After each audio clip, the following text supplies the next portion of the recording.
دنیا کے مختلف ممالک جو امن پسند ہیں اور بحیثیت اس ہندوستان کی ایک سٹیزن کی حیثیت سے، ایک شہری کی حیثیت سے، میں بھی جنگ کے خلاف ہوں، اور جنگ کسی مسئلے کا حل نہیں ہے، کیونکہ میں اس ملک سے تعلق رکھتی ہوں جس میں اہنسا کو بہت اہمیت دی جاتی ہے، اور ہمارا ملک ہمیشہ امن، دوستی، اس بات پر یقین رکھتا ہے۔ آپ نے جو سوال میرے سامنے رکھا بحیثیت ایک ماہرین سماجیات، میں اس پہ روشنی ڈالنے کی کوشش کروں گی، اور آپ کی خدمت میں یہ بھی بتانا چاہوں گی کہ ایران جو ہے ایک بہت قدیم ملک ہے، جس کی اپنی ایک تہذیب ہے اور جس کا اپنا ایک دائرہ عمل ہے۔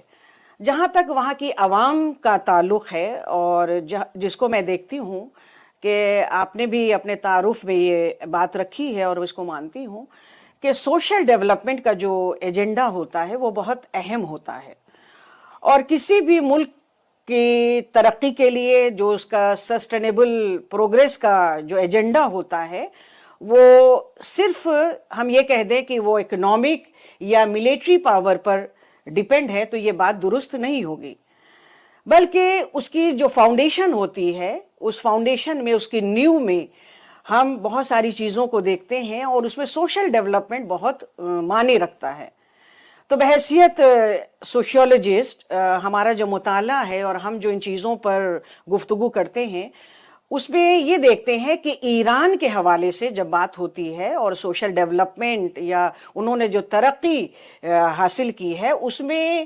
ایجوکیشن، ہیلتھ کیئر اور ان کا پارٹیسپیٹری جو اسٹرکچر ہے وہ بہت اہم ہے۔ اور اس کے علاوہ ایک اور چیز یہاں میں ایڈ کرنا بھی چاہوں گی کہ ایران کے پاس اور ان کی عوام کے پاس ایک اسٹرانگ آئیڈیولوجیکل آئیڈینٹی، یہ بھی بہت اہم ہے۔